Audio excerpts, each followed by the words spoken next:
to go down. There's a lot of food and drinks to go around. It's delicious. Great music for the soul. It's unbeatable. It's joyous. It's Christmas on KBC Channel 1.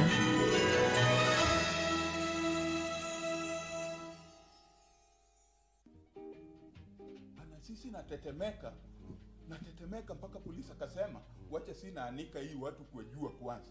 Sasa sisi akanikwa kwa jua. Kama nguu. Kwa nini unakupali kupepo na kali ya nyama? Wewe ni nyama. Wewe amka. Kijana wewe lala. Mtu asikusumbue. Hao watu ambao walipepwa hapo ni wanyama ama ni nyama? Anapeleka nyama ya binadamu ambaye yuko hai. Watu si nyama. Hao watu iko hai. Wewe anabebanga nyama ya wanyama. Na ndio wewe sasa uliamua kubeba mwanadamu ambaye iko hai. Na gari iko -1. What did you expect? I expect them to die. Yes. Ala. Maina kapewa kikombe cha maji ya kunywa. Wengine hudhani kuwa Uislamu ulimfanya mwanamke kuwa duni, asiye na sauti wala haki, lakini ukweli ni kinyume chake. Uislamu unamtambua mwanamke kuwa mwenye haki kamili ya kumiliki mali, kusoma, kufanya kazi halali na kuchagua mwenzi wake wa ndoa. Je, maiti ana haki gani kwako wewe ndugu Muislamu? Wewe ni mwenye kupitisha desturi yao. Wao baada ya kufa, wazazi hao walikuwa na desturi ya mambo ya khairi ambayo walikuwa nayafanya. Ndiyo, kama walikuwa nayo, tafadhali usiyasimamishe.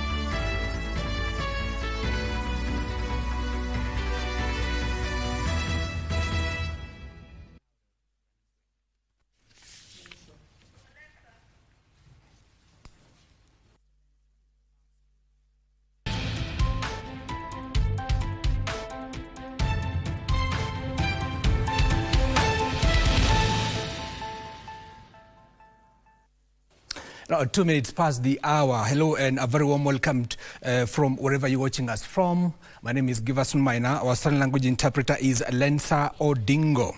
Now we take you straight to Kajiado for news, where thousands of residents in Kajiado County are staring at starvation as a prolonged drought continues to bite following failed rains throughout the year. Hundreds of pastoralists have abandoned their homes and migrated to other areas in search of pasture and water, as parts of Kajiado Central and Kajiado West remain the hardest hit.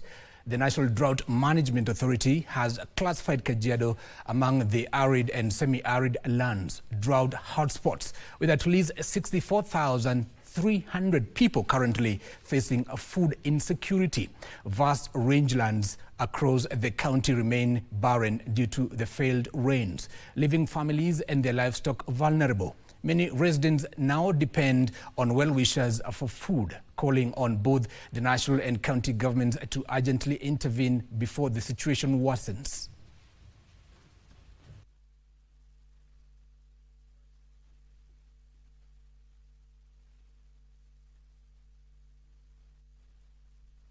Wapendwa watu wa Kajiado, wanyamapori ni wetu.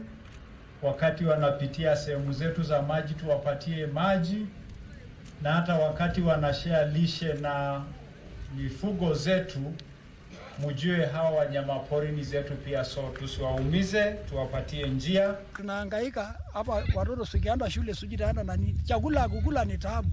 Tunaenda sisi ni maboroka, tunaenda kutafuta wakati kwa soko, saa nyingine tunakosa jung'ombe mekonda, tunakuja na mkono tu, hata mafuta ya magari tunakuja hakuna. Now, the State Department for National Government Coordination Principal Secretary Ahmed Ibrahim says all stall projects in Mandera County will be resumed and completed.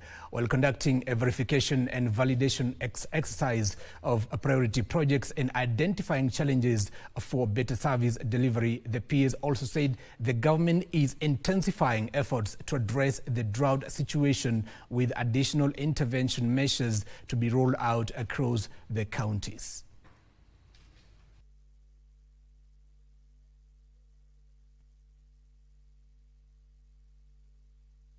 As possible the number of stall projects, because it is only important that we complete what we start, instead of starting so many projects that at the end of the day may not be completed as a result of adequate resources.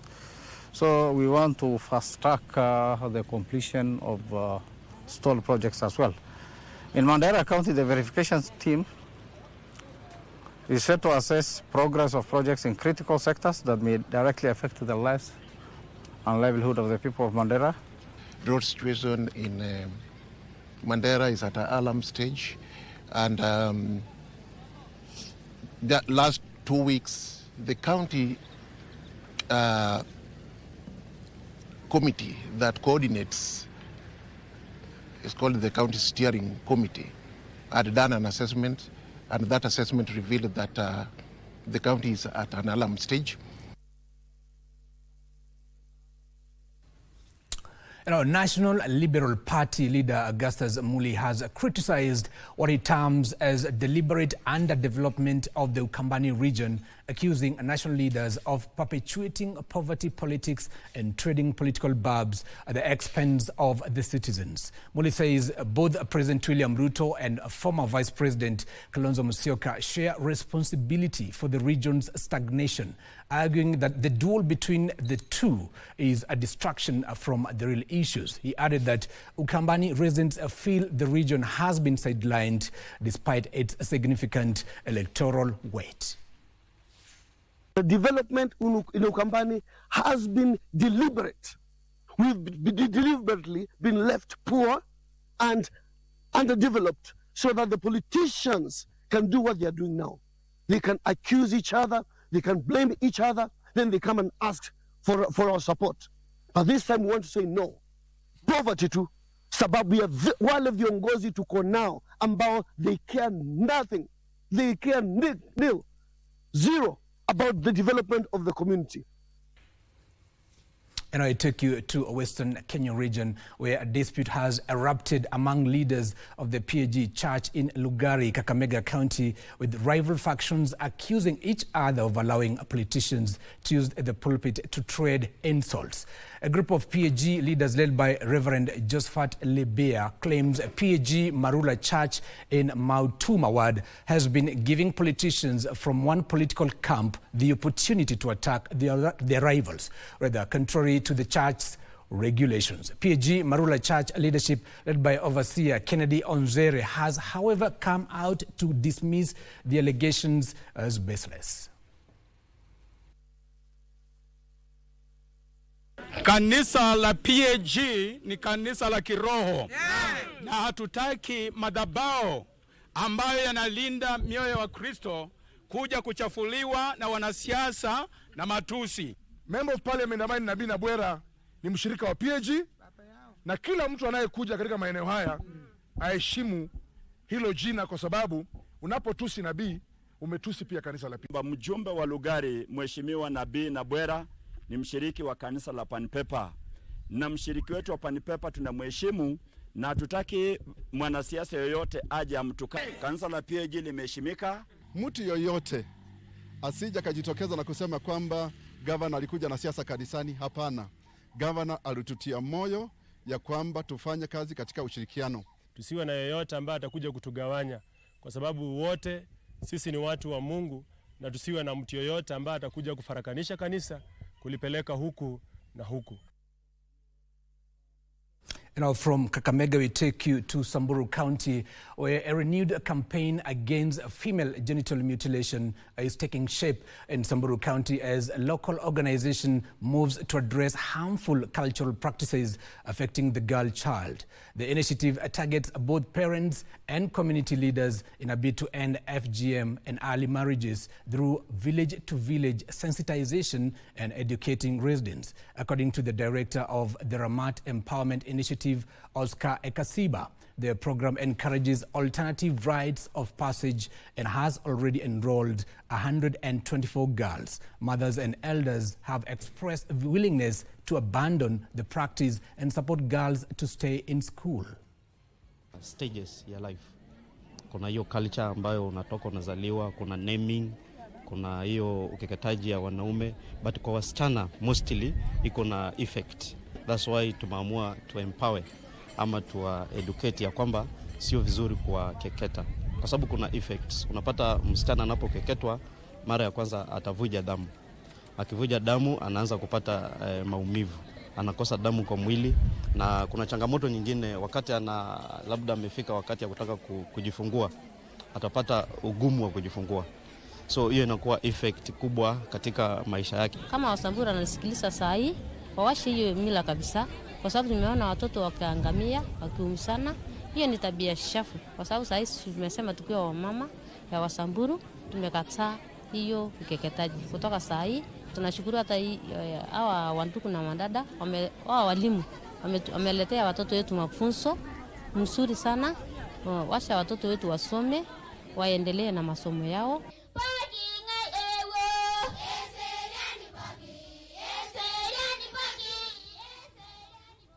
Now, Kenya Broadcasting Corporation, KBC, has secured a decisive court victory in a long-running land dispute after the Environment and Land Court in Machakos ruled that the broadcaster is the lawful beneficial owner of more than 500 hectares of land in Komarok, Machakos County, where its transmission station is located. In a judgment delivered on 17th December 2025, the court found that the parcel situated along Kangundo Road was lawfully acquired by the government of Kenya through compulsory acquisition for public broadcasting purposes, and that the original owner, Komarok Ranching and Farming Cooperative Society Limited, was duly and lawfully, or rather fully, compensated. The court declared that KBC holds the land as a trustee of the government of Kenya, issued a permanent injunction barring the cooperative and its agent from entering, subdividing, disposing of, or interfering with the property, and awarded general damages of 1 million shillings for trespass alongside cost of the suit. The ruling brings to a close a case first filed in 2013. In which KBC accused the cooperative of illegally trespassing and attempting to subdivide the land, threatening critical national broadcasting infrastructure.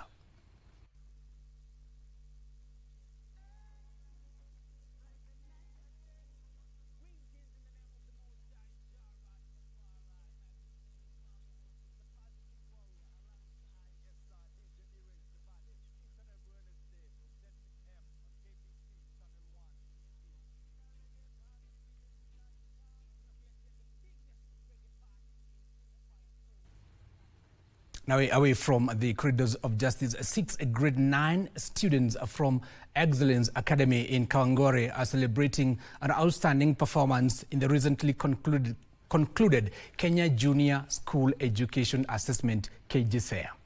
Top among them is Felix Okoth, who scored 65 points out of 72, followed closely by Daniel Gaturu with 64 points. The school principal, Leonard Ngayugwi, said the management was proud of the learners' achievement, noting that it reflected hard work, discipline, and commitment from both students and teachers. The results place the school among the best performing institutions in the area. I managed to get 65 out of 72 points, and I'm really grateful for managing to score these points? The exam was tricky, but we thank God for getting our results. And I got 64 points out of 72, and I'm really grateful for the points. I'm quite proud of myself for getting 63 points because it was not easy to get such points.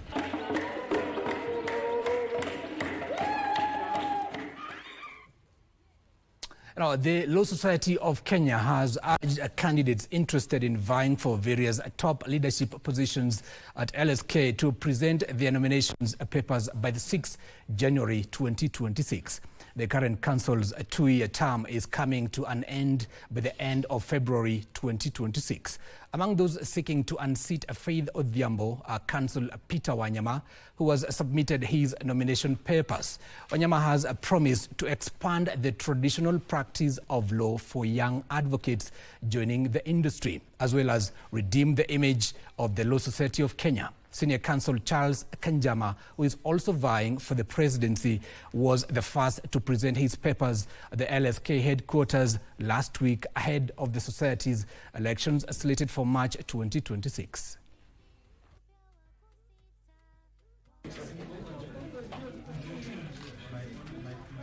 Members are unable to apply for their PCs effectively. These are the issues that we are saying a responsive leadership ought to address. Under no circumstance will a member of LSK suffer because of a dysfunction in the secretariat. So we will ensure that we have a strengthened Law Society of Kenya secretariat. We will ensure that we are responsive to the needs of members, and we will never, ever let members down. We are having very many lawyers getting admitted to the bar, but very many of them are unemployed as we speak. We have very many areas in law that are now being taken over by other professions, yet those particular areas are supposed to be, the works that are around those areas are works that are supposed to be done by advocates. So Peter Wanyama is telling us, or rather he's asking us to support him so that he continues advancing our issues around the bread and butter. We cannot have an LSK council that gives so much to the public but fails to give back to the advocates. I've been in practice for about 30 years, so I represent a very large segment of advocates, and we are here to support Peter Wanyama. We believe that Peter Wanyama is a man who has carried himself with absolute integrity.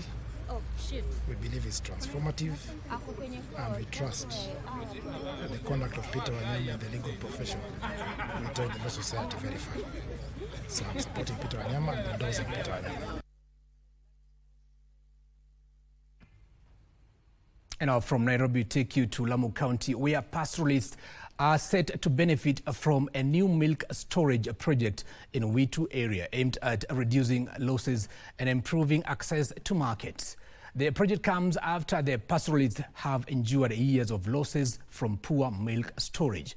The new government-funded milk storage project is expected to help farmers preserve their milk, allowing them more time to transport and sell it.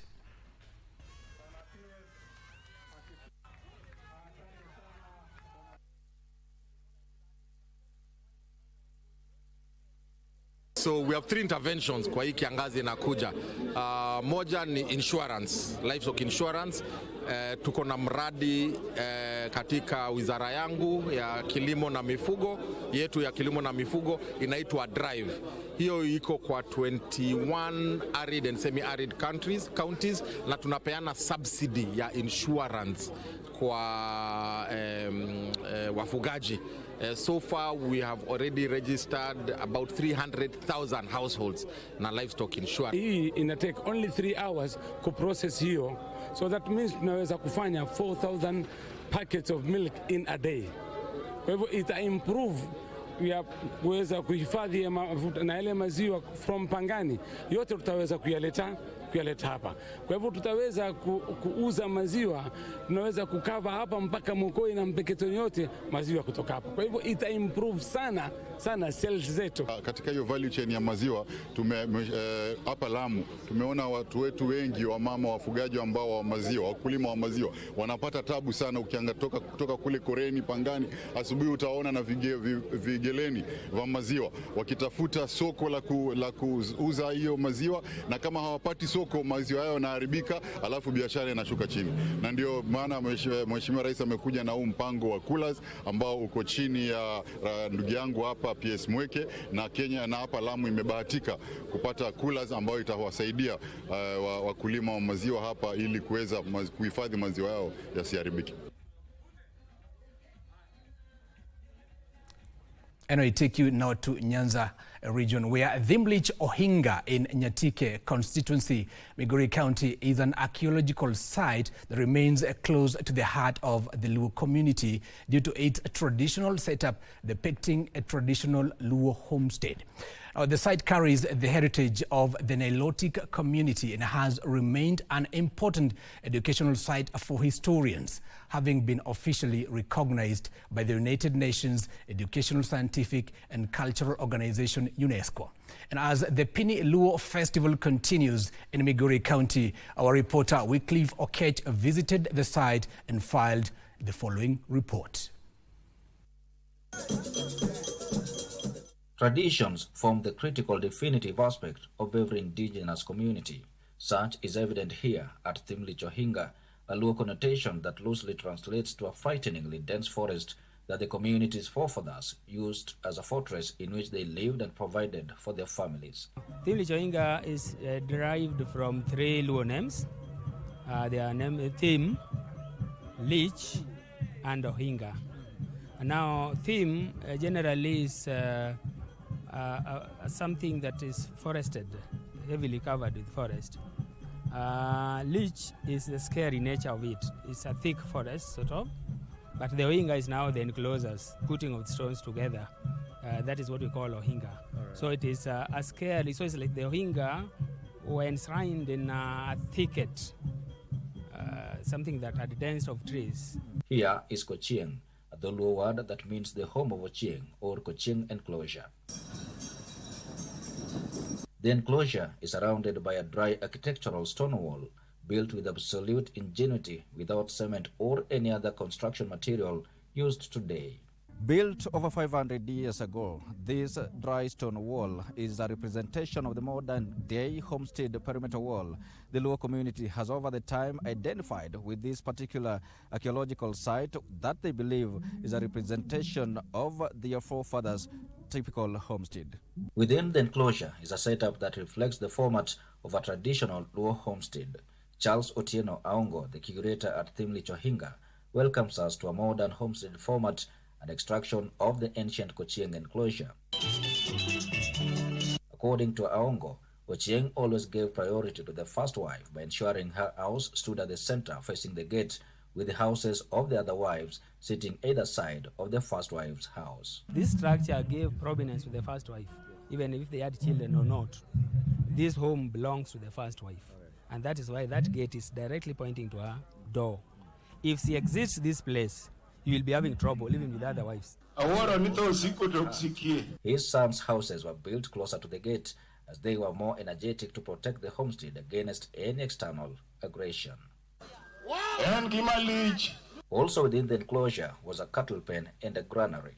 Many Luo polygamous homesteads went on to depict this format, although modernity is unfortunately eroding such traditions. I think we can preserve it by putting more emphasis on facilities like this, encouraging group visits or family visits, so then they get to know the importance of actually doing those activities that people are abandoning today. The Kochieng homestead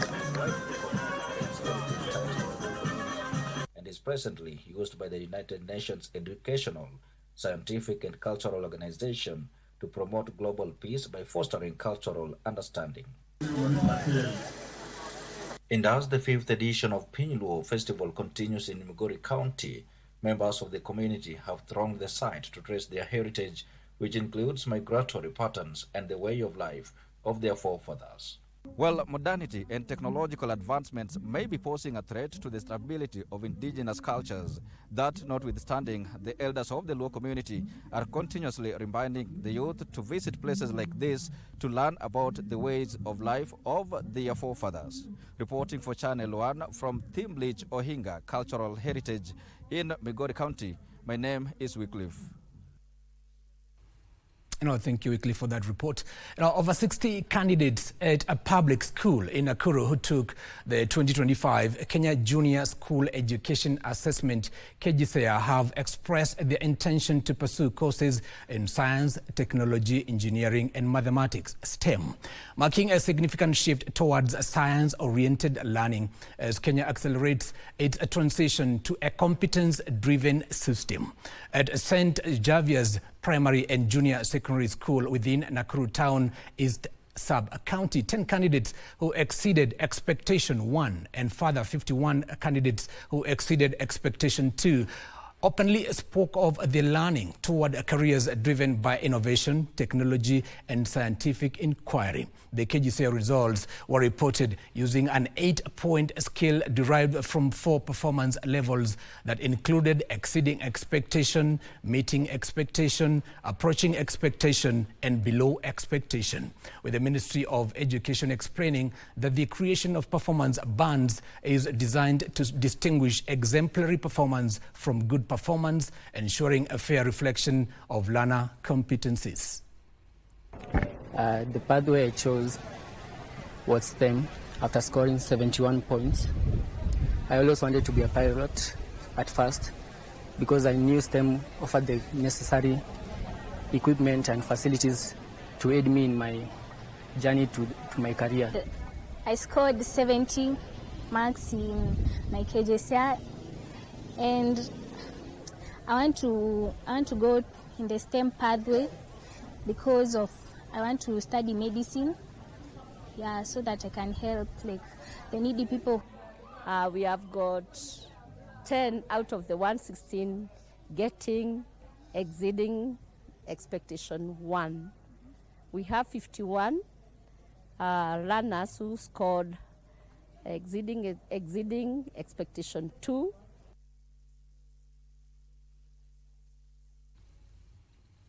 KBC's Joseph Wahungu and Laura Nayere are the recipients of the first runner-up in the Alcohol and Control Reporting and second runner-up in the UHC, or rather Universal Health Coverage and Health Technology Features category in the second edition of the NCD Alliance Kenya Media Awards. The awards honor exceptional journalism that fuels the conversation on universal health coverage and its intersection with key public health and development issues, while lauding the winners who were feted during the awards ceremony held at a Nairobi hotel. Organizers of the event pledged to continue partnering with the Fourth Estate in shaping health narratives for the benefit and better understanding of the common people. The colorful award ceremony brought together audio, visual, digital and print journalists in the health desk with an aim to celebrate exceptional storytelling in matters of universal health coverage and its intersection with key public health and development issues. One after the other, those who excelled were presented with awards and certificates for their role in telling health stories. Kenya Broadcasting Corporation's Joseph Wahungu bagged the first runner-up in the Alcohol and Control Reporting category. Laura Nayere was announced the runner-up in the UHC and Health Technology Features category.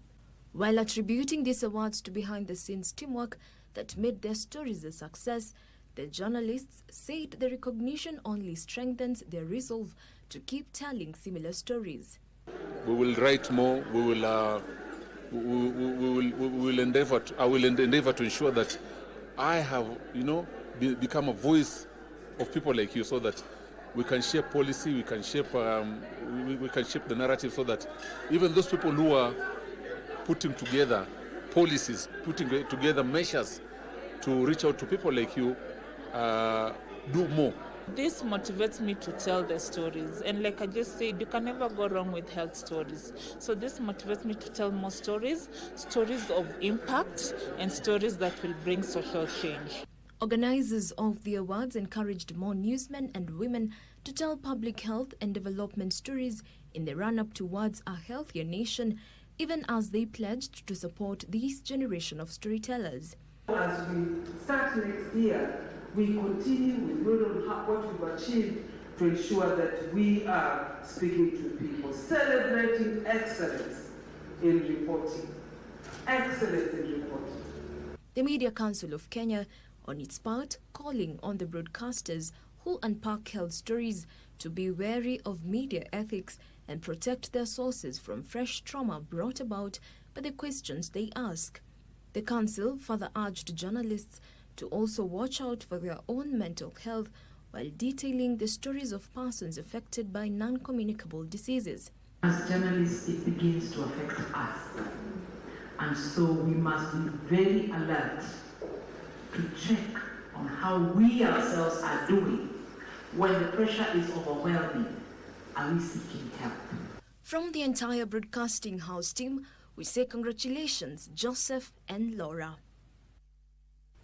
And our congratulations again, Joseph and Laura, for making us shine outside there. And on that story, on that rather sport, we take a short commercial break. Don't go too far. Still so much more coming your way. Stay with us.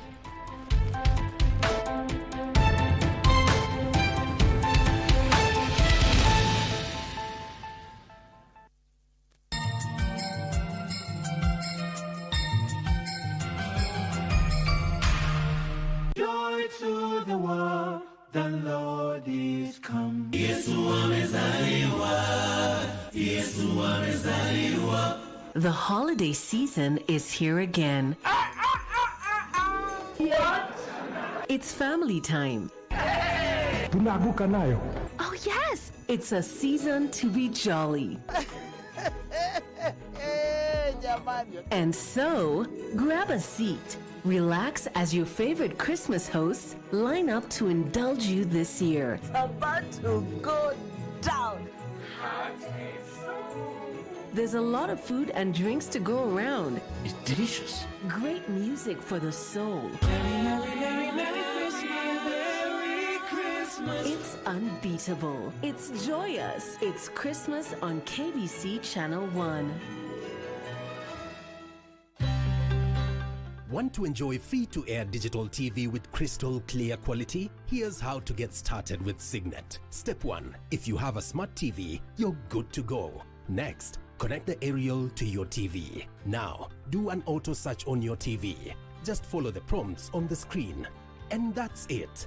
You're now tuned in to Signet. Sit back and enjoy a wide range of free-to-air digital channels. For technical inquiries, call the Signet hotline on 0770-572-65. Defending champions, Kenya Police face Murang'a Sin in a crucial SportPesa League match this Thursday.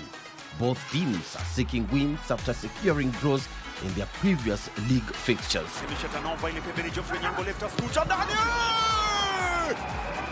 Amemtoka uzuri Tony Musa, penyeza pass, lovely. The highly anticipated match takes place at SportPesa Arena in Murang'a. Catch the action live on KBC Channel 1 this Thursday, 18th December, beginning at 3 p.m. live on KBC Channel 1, your true sports partner.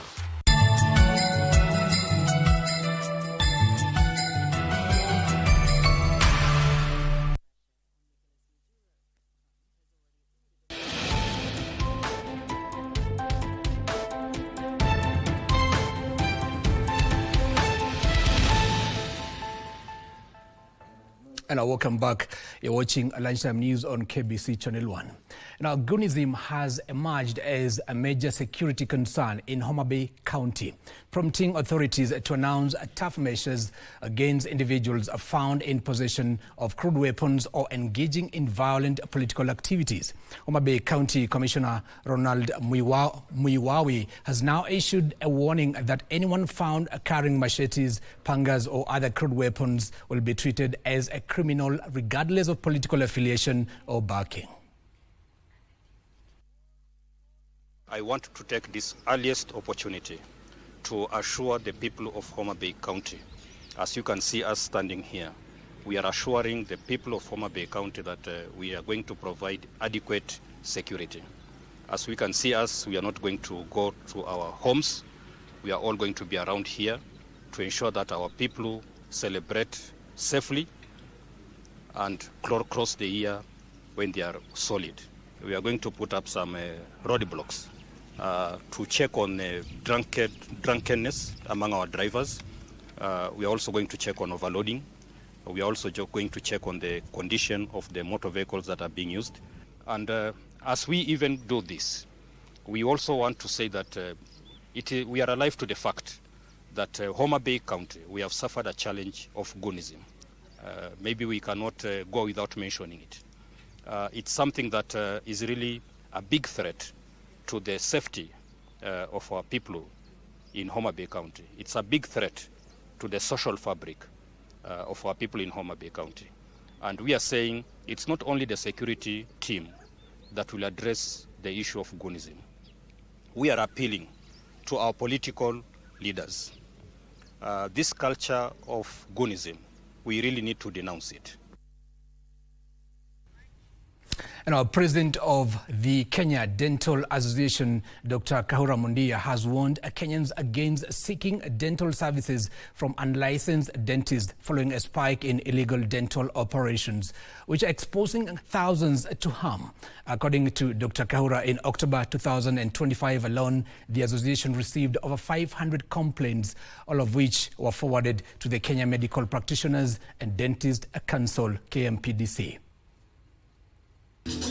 Speaking during the inaugural edition of the Kenya Dentistry Awards aimed at celebrating excellence in oral healthcare in Nairobi, Kenya Dental Association President Kahura Mundia disclosed worrying trends of unqualified dentists who are operating unlicensed facilities.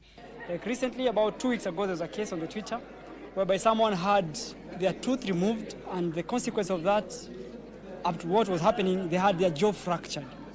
And they sustained more injuries that were not necessitated, and that is not proper.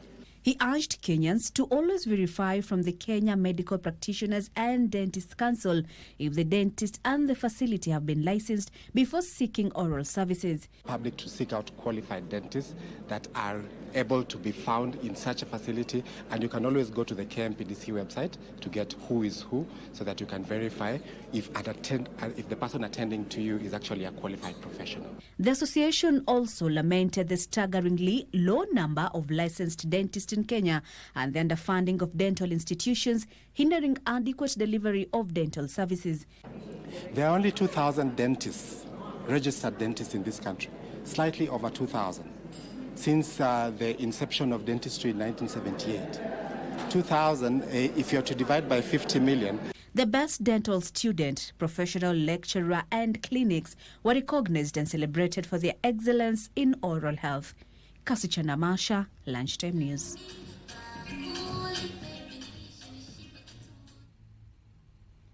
Now, the Garissa County Security Team has intercepted around 1,280 litres of contraband petrol suspected to be from neighbouring Somalia and arrested one person who will be arraigned once investigations conclude.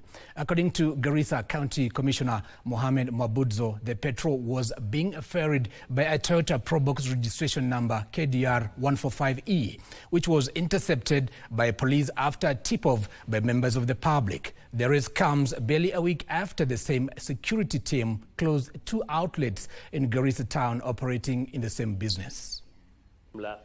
Hatutapumzika hadi tuhakikishe kwamba biashara hii imefika kikomo. Tutahakikisha kwa hali na mali, usiku na mchana, kwamba biashara hii haramu na zinginezo ambazo ni haramu zinafanyika katika kaunti ya Garissa, hasa zile bidhaa ambazo zinatoka mpakani wa Somalia, hatutaziruhusu kuuzwa katika kaunti hii.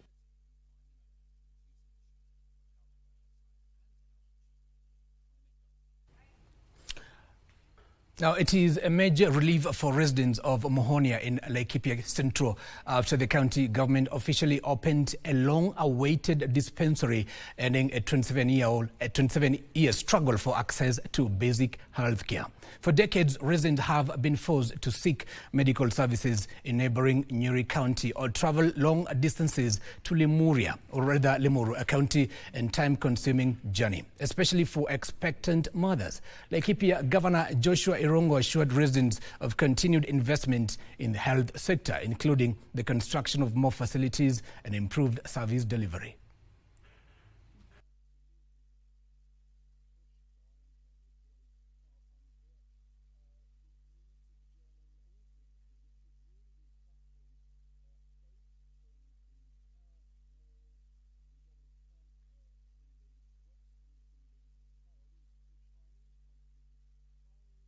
nilikuwa naenda Nyeri, lakini siku ya leo tumepata hospitali yetu yenye tunajivunia kama county government ya Laikipia. Bereni tulikuwa tunaenda hospitali upande wa Karimenu au Garingiro au saa nyingine tunaenda upande wa Nyeri.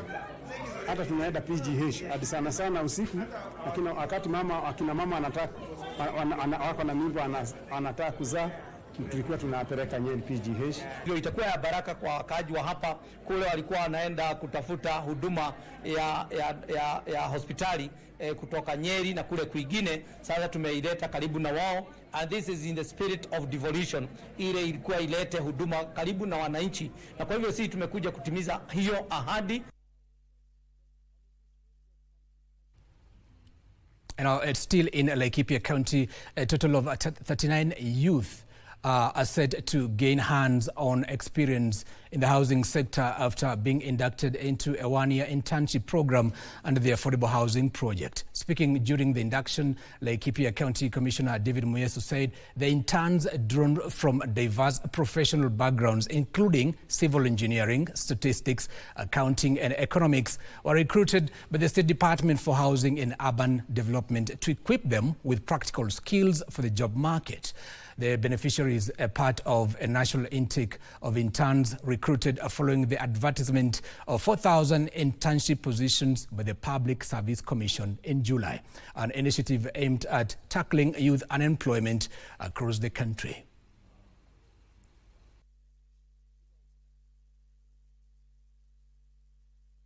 We appreciate the opportunity to have a chance to utilize all the theoretical things that we've learned in school and understand how we can use them to enhance the affordable housing program, as this is part of a youth program that is helping us, that we're going to have skills that we can go and apply elsewhere, as well as improve the housing conditions of our country.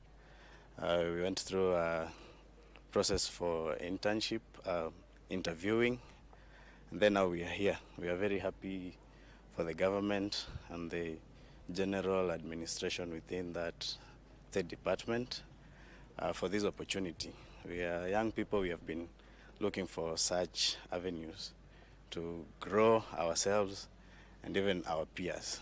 Hii ni one of the components of the Affordable Housing Project, whereby we want to mainstream the youth in the built environment, profession background, ambapo hapa Laikipia tuko nao 39 cutting across the professions.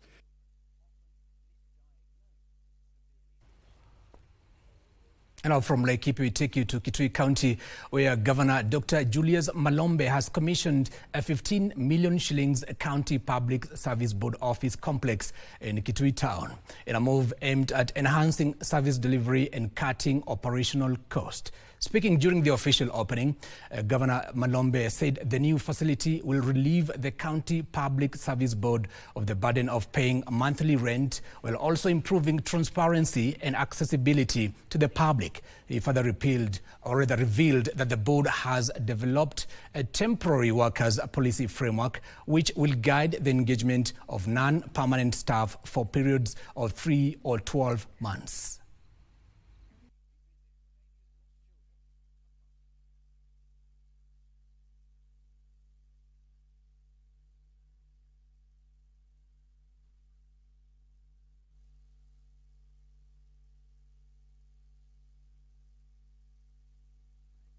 The board has also developed a temporary workers policy framework that will in future guide the county in the engagement of non-permanent staff for periods ranging from 3 months to 12 months. However, these challenges have also provided valuable lessons. They have underscored the importance of investing in institutional capacity, embracing innovation, strengthening interagency collaboration, and continuously upholding constitutional values within a conducive work environment. So we need a county attorney and a strong legal department in this county which will be able to address all these issues. On behalf of the County Assembly of Kitui, as the Speaker of the County Assembly of Kitui, within 45 days, Your Excellency, we shall approve those names.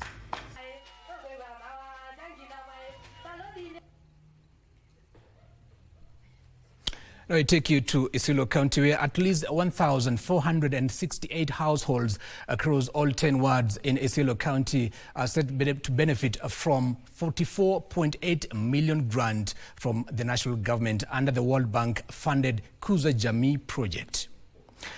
And now, speaking in the Burat area during the launch of the second phase of the Kuza Jamii project, the officials noted that the project places strong emphasis on women's economic empowerment, with many of the beneficiary groups led by women. The initiative is expected to improve household incomes while fostering resilience and self-reliance among vulnerable communities. Kwa hii mradi ya Kuza Jamii 2, tunaendeleza Kuza Jamii 1. Kwa sababu hiyo mradi ilikuwa very successful in Isiolo County, ndio maana serikali ikaona tulete Kuza Jamii 2. Ile kitu tunakuja kufanya ni kutoa umaskini katika watu wetu. Maskini ni kitu mbaya. Kuna mtu kweli anapenda maskini? Kama tuko na nguo mzuri, si tunaendelea kuwa matajiri?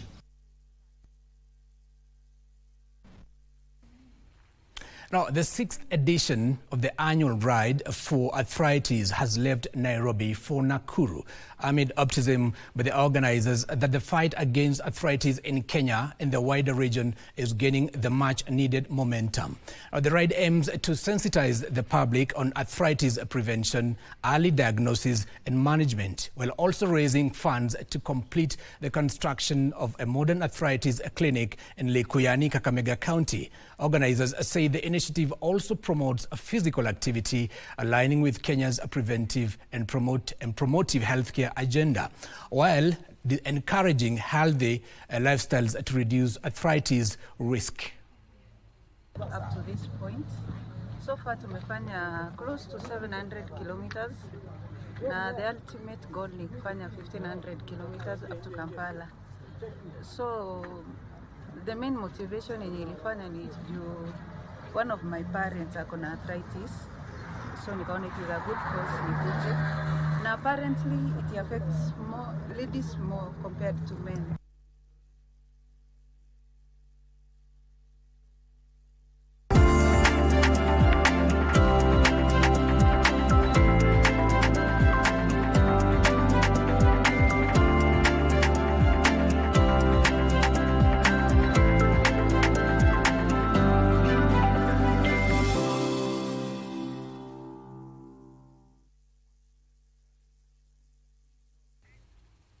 Now it's time to make sense of the shilling.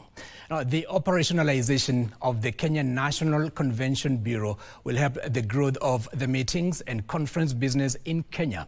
The cabinet approved the setting up of the bureau on Monday, saying the move will help Kenya tap billions in the maize business. Cabinet Secretary Rebecca Miano says the development of the Bomas International Convention Center is expected to boost Nairobi as the MIA hub in the region. Speaking during the Tourism Excellence Award, Miano says Kenya is witnessing a major rebound in the tourism numbers, with the country set to welcome 3 million visitors in 2025 and 5 million by the year 2027. Last week, the government launched a 5-year magical Kenya strategy, which seeks to grow tourism arrivals to 7 million visitors.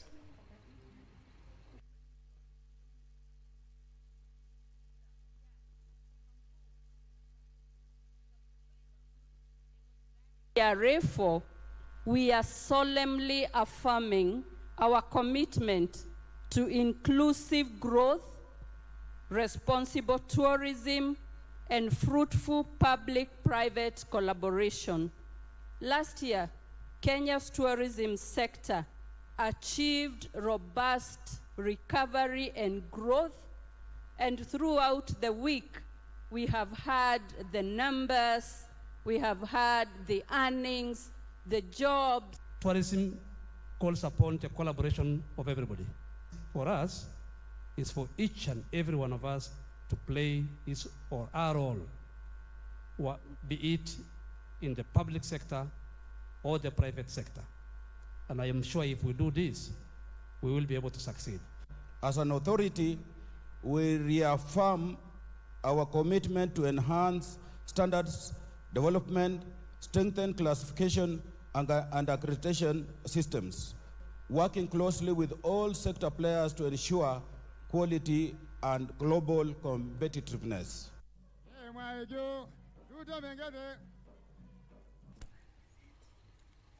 There's need for practical cross-border collaboration if the global green transition is to move from ambition to impact. Estonia's ambassador to Kenya, Daniel Eric, says the shift to a green economy can no longer be pursued in isolation. The Estonian ambassador says Estonia has developed Kijani Match, a clean tech-focused business matchmaking platform linking Estonian and Kenyan companies in areas such as energy efficiency, agri-tech and digital forestry. Eric is urging Kenyan enterprises to position themselves as co-creators by leveraging the platform's advisory support to pilot technologies locally and build scalable business models that support job creation, skills transfer, and long-term green industrial growth.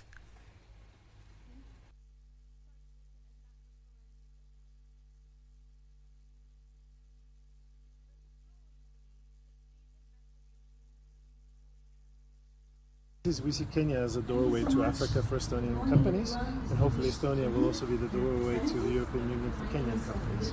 So what we're really looking is everything in innovation. So smart solutions. In Estonia, what we are best at is after the infrastructure is put into place, we help the infrastructure operate in a more efficient manner. And I think that we see different solutions like M-Pesa, for example. So we see that Kenya is really on the cusp of innovation, and that's, I think, where we can work together. And we think that by offering some of those solutions to Kenyan companies that are trying to achieve the same is something that we need to do. But we had a challenge.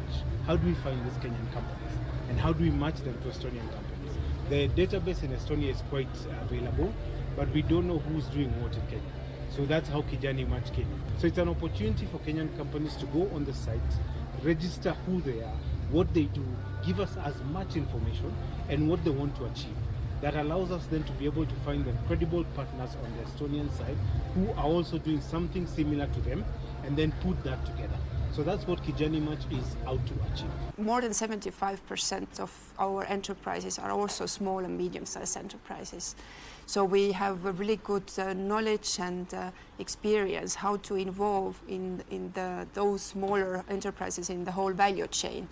So what is important, I think, is that if you create those partnerships, then you may have one leading partner who is bigger, but at the same time, there is a condition that you need to involve smaller enterprises into the whole value chain.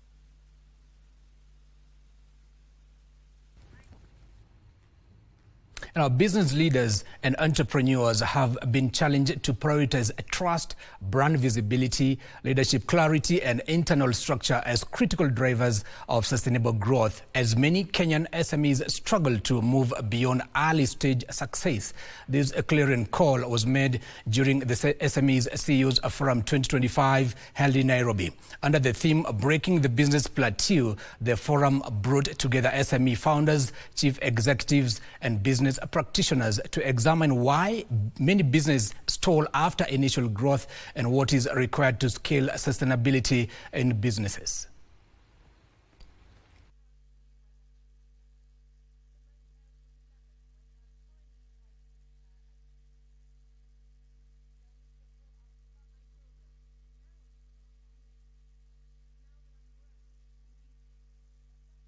Part of the reason is because you don't have enough visibility and well-structured brand positioning.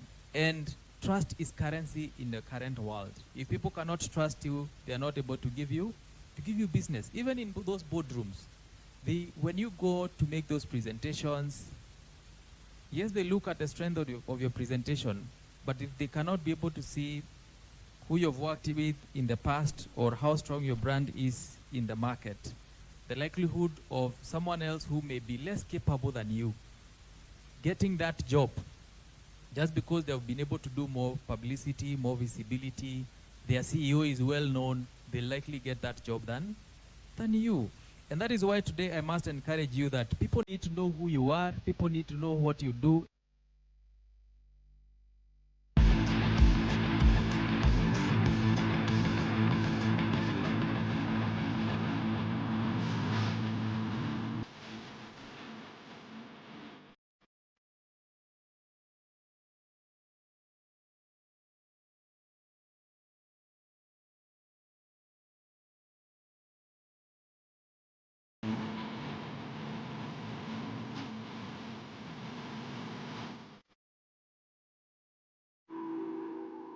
And our sports time, so let's get sporty. Now, Kenya's medal hunt in the ongoing Africa Youth Games and Luanda, Angola continue to gather pace after clinching 3 bronze medals in judo and fencing. Amina Harun and Rael Kulova won bronze in judo, while fencer Kinoti Kihara added a further bronze in fencing. In under 50 kilogram category, Amina Harun showed early dominance, controlling his boots and signaling clear intent from the opening rounds. Despite falling short in the semi-finals, Harun regrouped strongly to secure a bronze medal for Kenya, beating Senegal's Serene Diop. In the girls under 48 kilogram category, Rael Kulova defeated Babaka Osman from Nigeria to clinch third place. In fencing, Kinoti Kihara had to dig deep to defeat Ayman Moaz of Egypt. Kenya has so far collected 4 gold, 3 silver and 7 bronze medals.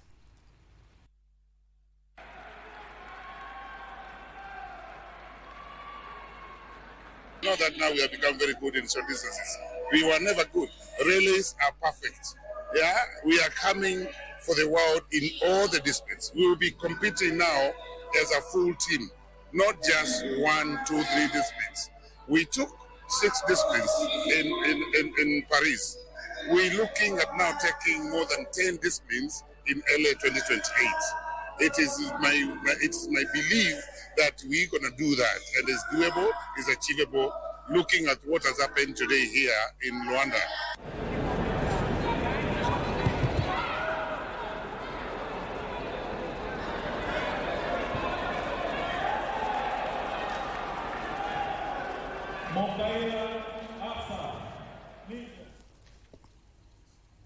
And now on to Copa del Rey. Chelsea held off League One leaders Cardiff City to secure their place in the EFL Cup semi-finals with a hard-fought and absorbing 3-1 win in South Wales. Rode on by a fervent capacity crowd at Cardiff City Stadium, the home side impressed in and out of possession as they contained their Premier League opponents and showed flashes of their own attacking threat in a goalless first half.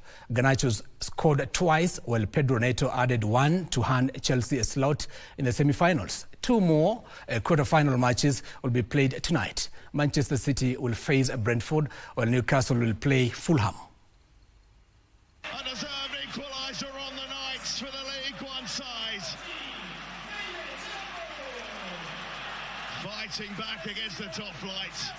I don't think anybody saw that coming in this stadium. I don't think the Cardiff fans did, because they've had precious few chances to get forward, never mind create chances. This is a lovely ball in.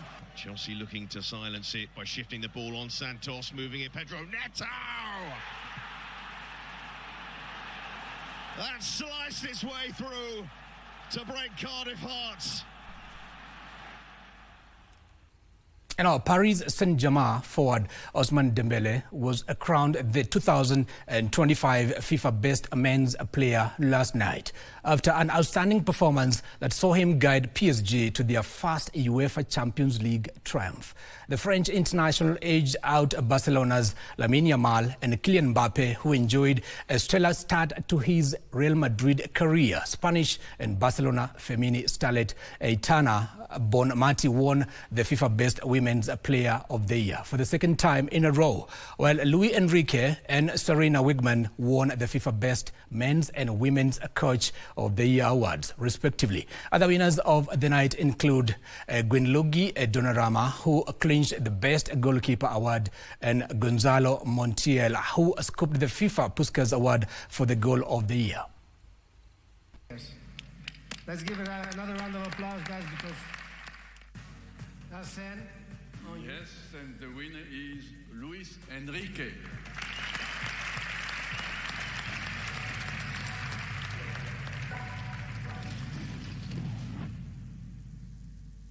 Yeah, we ready for the spotlight. Big stage, it's on site. Working hard all week, ready for the fight. Locked in.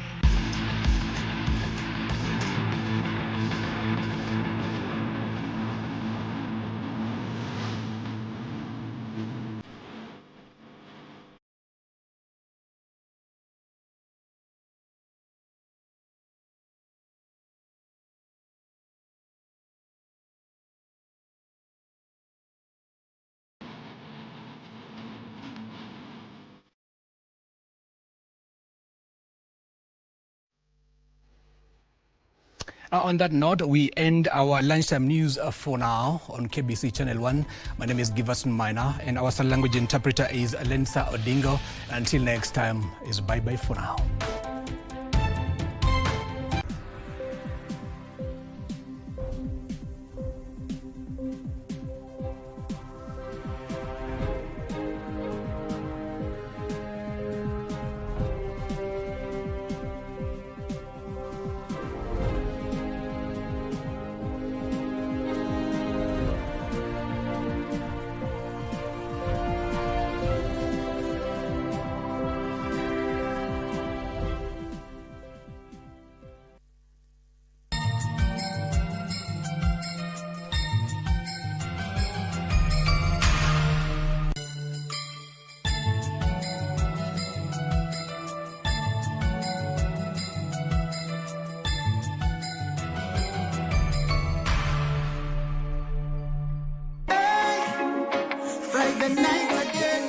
Greetings in the name of the Most High, Jah Rastafari. My good name is Marley Moses, the positive warrior, alongside... Yes, sir, DJ D-Rage, the baddest. Each and every Wednesday from 10 p.m. on KBC.